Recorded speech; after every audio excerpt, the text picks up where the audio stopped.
Michigan's transfer portal board is noisy every winter. Names rise, names vanish.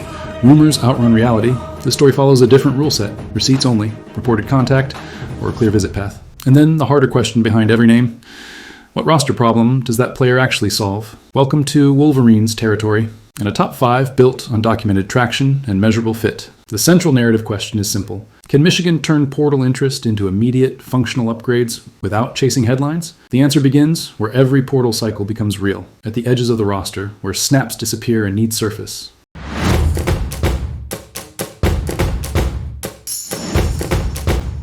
Portal recruiting often gets framed as wish lists. That framing misses what drives decisions inside a building. There are 2 filters that matter before highlight tapes. The first is contact, the second is it gravity? The public trail that suggests mutual seriousness. This list is built on those signals. Then comes roster math: departing snaps, vacated roles, positions where experience is currency, and positions where one stabilizing piece can change the shape of a defense or an offense. Across this board, the underlying logic repeats. Michigan is not just shopping for talent. Michigan is shopping for certainty: starts, production, and defined utility. That logic comes into focus first in the secondary, where ball production and outside reliability become more than buzzwords. Smith-Snowden enters the portal market with documented demand.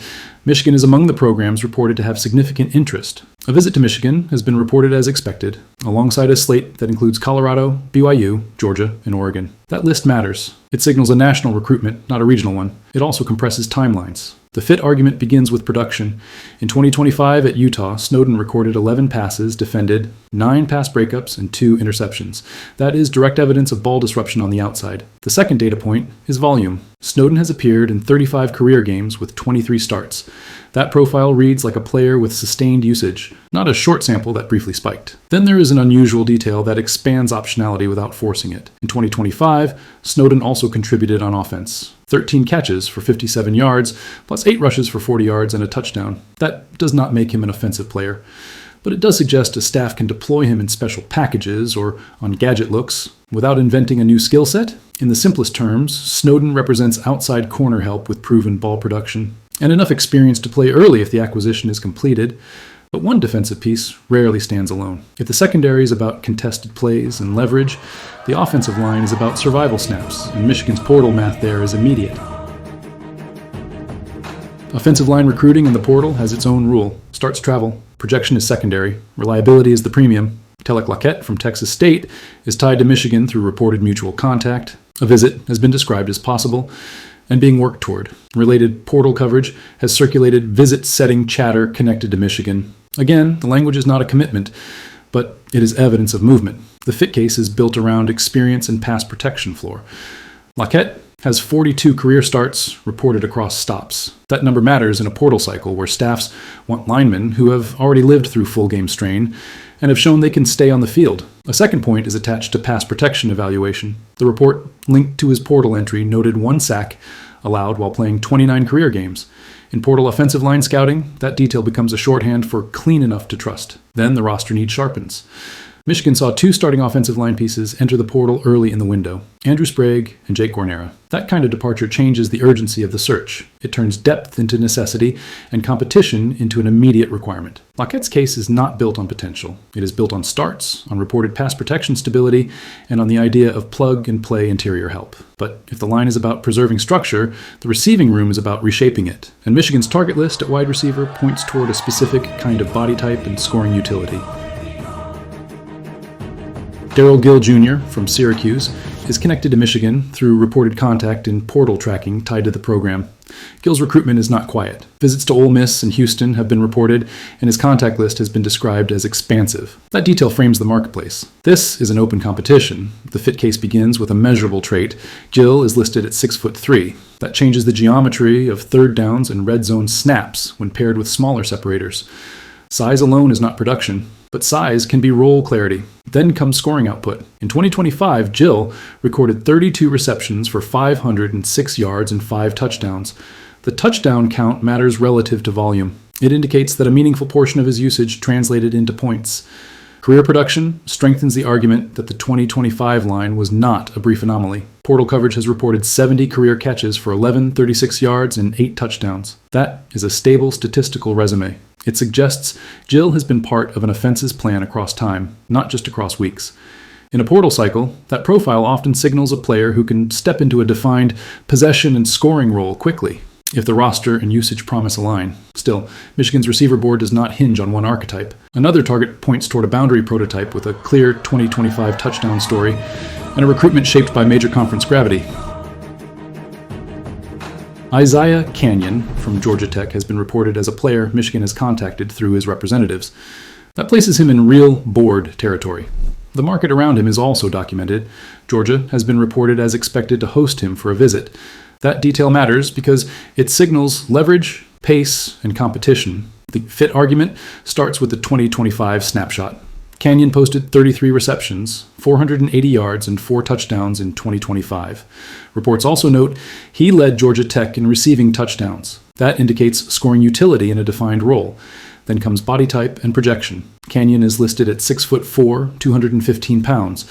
In roster terms, that is a classic boundary X frame, with the option of big slot packages depending on how a staff wants to structure matchups. The Michigan context is not abstract. The receiver room has been shifting through portal exits, including Samaj Morgan. In that environment, adding a proven touchdown-producing body is not redundant. It is structural. An attempt to rebuild a certain type of target inventory. Canyon's story, like Gill's, is not a guarantee of arrival.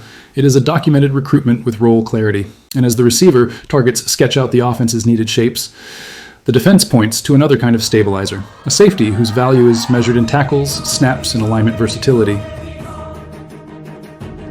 Christopher Bracey from Memphis provides one of the cleanest public receipts proxies in this group. Bracey publicly identified programs that are standing out in his recruitment, and Michigan was included on that list, alongside Clemson, Iowa, Arkansas, and others. It is not an announced visit, but it is a direct signal of mutual seriousness. The fit case begins with volume production. In 2025, Bracey recorded 81 tackles. That number has been corroborated across coverage and game log tracking. Then comes usage. Bracey played 758 snaps.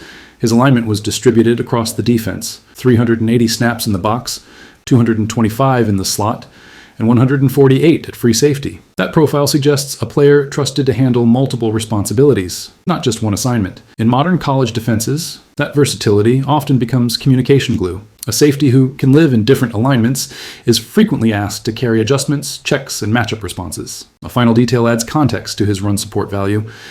Bracey's 91.3 PFF run defense grade was reported as team best and 10th nationally. Whatever the limits of any single grading system, that specific report signals the same point as the tackle total and the alignment data. Bracey plays in the run game, and he does it at a level that drew national placement. For Michigan, a player like that can represent more than a new starter. He can represent back-end cohesion, the ability to rebuild structure while the rest of the unit evolves. But portal boards do not live on fit alone. They live on timelines, leverage, and uncertainty.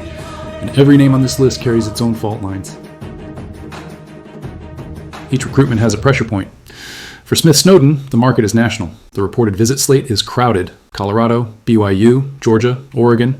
Michigan can evaluate cleanly and still lose on timing. For Darrell Gill Jr., visits have already occurred at Ole Miss and Houston. The contact list is broad. That profile often signals competitive NIL dynamics and intense role negotiation. For Isaiah Canyon, the reported pull of an expected Georgia visit sets the early tone. A generic pitch can fail quickly in that environment. The role must be precise. For Christopher Bracey, the group of standing out programs includes multiple brands associated with defensive back development. The reported 2 years of eligibility increases both bidding and patience. And for Telek Lockett, the leverage is straightforward. Starts drive offensive line recruitment, and portal offensive linemen often come down to 3 deciding factors: a guaranteed competition path, NIL certainty, and the fastest realistic commitment window. A wobble in one can shift the destination. These are not dramatics.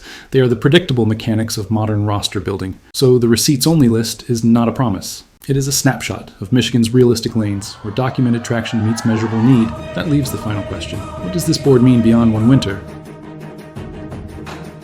Michigan's portal era, like every program's, is judged on outcomes, but it is built on process. This top 5 reveals a blueprint: documented contact or clear visit gravity first, then production that matches the roster's math. Smith Snowden represents outside corner disruption and starter volume, a secondary piece with ball production and flexible utility. Telek Lockett represents the portal's most valuable offensive line trait: extensive starting experience, paired with reported pass protection stability at a moment when Michigan's interior needs became immediate. Darrell Gill Jr. represents a size and scoring profile, a 6'3" target with 2025 touchdown production, pursued in an open market recruitment. Isaiah Canyon represents boundary dimensions and a defined touchdown story, with confirmed Michigan contact and a marketplace shaped by major visit gravity. Christopher Bracey represents defensive versatility at scale, 758 snaps across alignments, 81 tackles, and a reported elite run defense grade that signals tone-setting potential. Taken together, the list reflects a philosophy.